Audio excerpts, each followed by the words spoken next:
Bonjour à tous, nous voici de nouveau ensemble pour une vidéo du cabinet Landau Associés avec aujourd'hui un sujet de contentieux administratif. Oui, il y a désormais une hiérarchisation des demandes formulées devant le juge administratif quand il s'agit de demander l'annulation d'un acte administratif via un recours pour excès de pouvoir.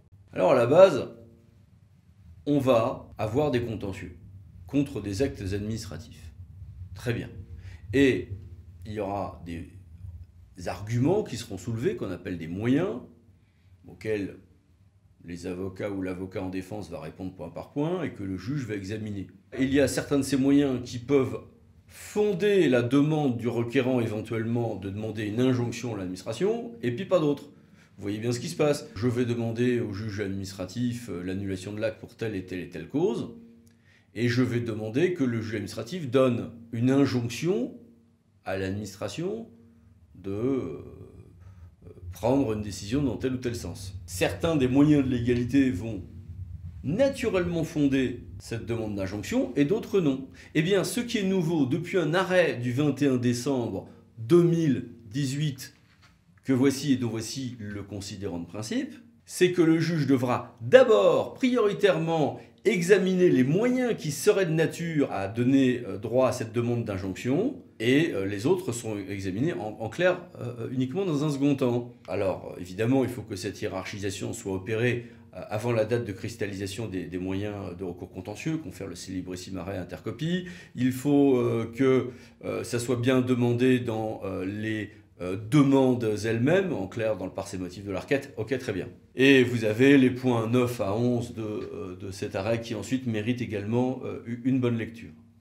Maintenant, il n'en demeure pas moins que, et bravo mesdames et messieurs du Conseil d'État de vous être infligé cette nouvelle exigence à vous-même, mais nous avons donc bien désormais une obligation du juge d'examiner au minimum à ce prisme-là, qui est celui des demandes d'injonction, les moyens de légalité dans un ordre donné.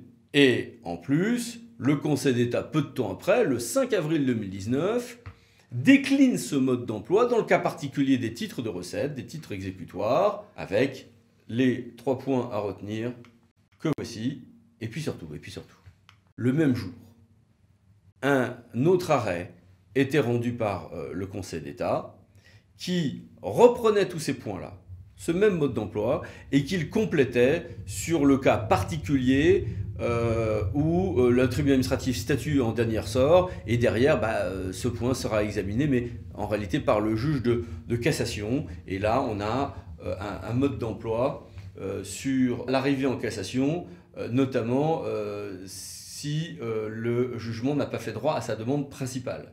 Donc, si le juge de première instance statue en premier et dernier ressort, le non-respect de cette hiérarchisation dans l'examen des moyens d'illégalité sera en réalité quasiment un moyen de cassation, ce qui n'est loin d'être anodin. Donc, 3 décisions très intéressantes. Si vous voulez en savoir plus, nos articles de blog sont un peu plus développés à ce propos, et en tout état de cause, à bientôt pour de prochaines vidéos sur notre site, notre chaîne YouTube. Merci, au revoir.